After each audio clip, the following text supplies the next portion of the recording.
please welcome Chris D.T. Gordon. Hey, Chris.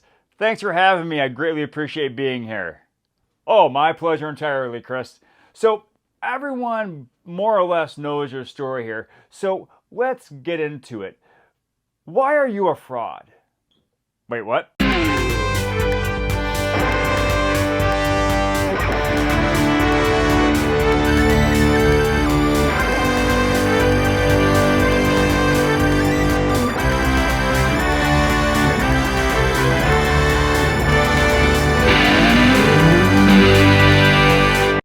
Hey, welcome back to Scar Bearers.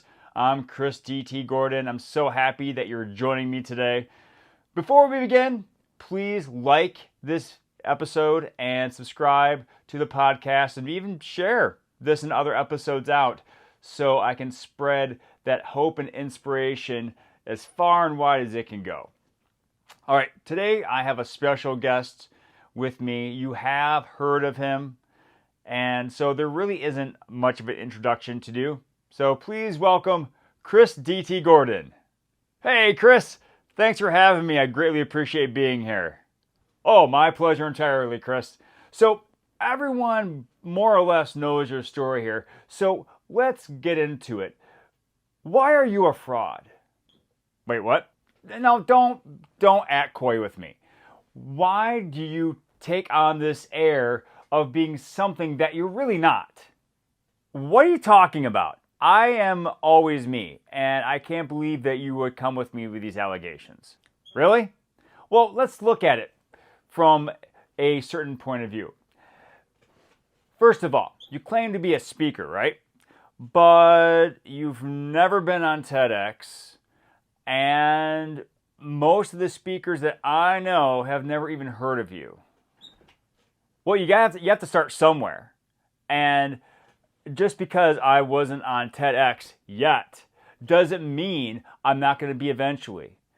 And if you talk to any speaker, they're going to say they had to start low and you have to start small. And that's what I'm doing.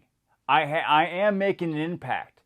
And so just because I'm not headlining any major conferences or I'm not doing the big work, as you might say, that doesn't mean I'm not making an impact. I'm not making a difference, and I am not a speaker. All right, whatever. So let's talk about this book you say you're working on. What kind of book is it going to be? I mean, how can you fill a 300-page tome with your experiences? Okay, first of all, a book doesn't have to be 300 pages to be relevant. Mine's going to be smallish. It's going to have, the first half is going to be my story and my message. The second half is going to be a journal where people can practice gratitude on a daily basis. So no, it's not going to look like War and Peace or any George R.R. Martin book or a John Oddie book. But it is going to be a book that I want to use to help spread my story and message and help others practice gratitude on a daily basis. Okay, well, we'll just see that book when it comes out, if it comes out. All right, well, what about this right here, this podcast? I did a quick check, and there are over 250,000 podcasts. Why are you doing this? You are infinitesimally smaller than any podcast anyone's ever heard of. What's the deal? Yeah, my podcast is small. And I'll be honest, I don't do a lot of marketing or advertising for it because, first of all, I don't have the time. Secondly, I don't have the money to pay for all that advertising. And thirdly, I like the grassroots approach. If people are looking for a certain person to learn about, they can find it. Okay? And maybe I could increase my marketing. Maybe I could pay for all that advertising. But I have a focus right now. And that focus isn't totally on the podcast, though I do love the podcast. And you know what? I'm okay with it. And others are okay too. So I'm going to keep doing what I'm doing with this podcast, and eventually I might grow into another level. But I'm fine with it. And if you're not, too bad. Okay, all right, you can have your little podcast and be happy with it. But you are so guilty of talking about being a runner. Have you ever been to Boston? Have you run an ultra marathon? What have you done with your running that allows you to call yourself a runner? No, I haven't qualified for Boston yet. But that's one of my goals. And some people might say that running Boston is cliche. Everyone wants to run Boston.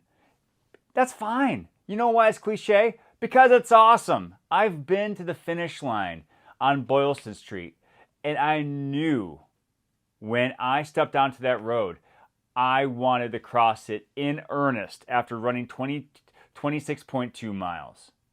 So if I want to run Boston, that's okay.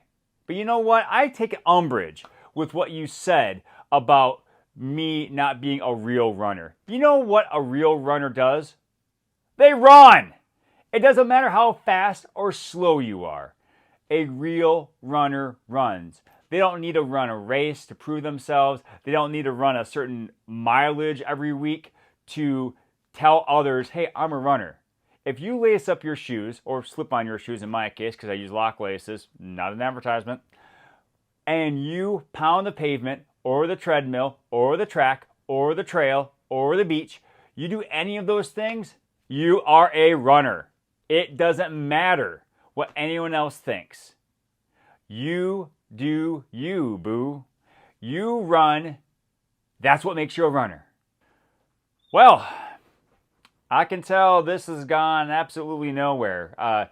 I've tried to convince you that you're wrong in all these different things, and you keep throwing reasons and arguments in my face that aren't proving anything.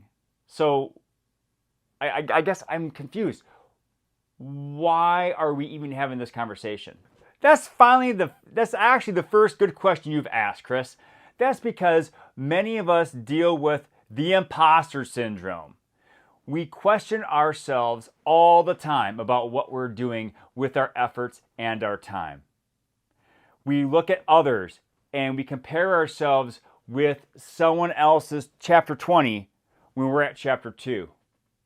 We all need to stop that.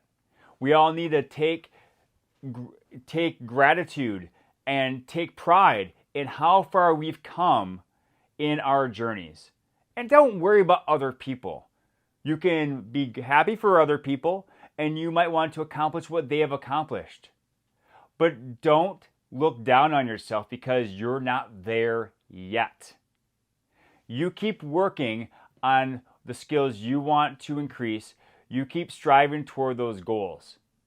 And someday, someone's going to look at you and your chapter 20 as their goal. So don't let your imposter syndrome stop you from doing what you want to do and becoming who you want to become. There's only one you, so you might as well make that person the best person they can be. All right, so on behalf of Chris and Chris, I hope you have a great day. Please like, subscribe, and share this podcast and other episodes so we can spread the message of hope and inspiration. And I promise we'll be back to some regular broadcasting and shows soon enough. So as always, please check out chrisdtgordon.com. Please, subscribe to the podcast, all that good stuff. Oh, and by the way, my favorite dinosaur is Ankylosaurus. Just so you know. All right. Have a great day. Love y'all. And remember to pass on perfection and go for greatness.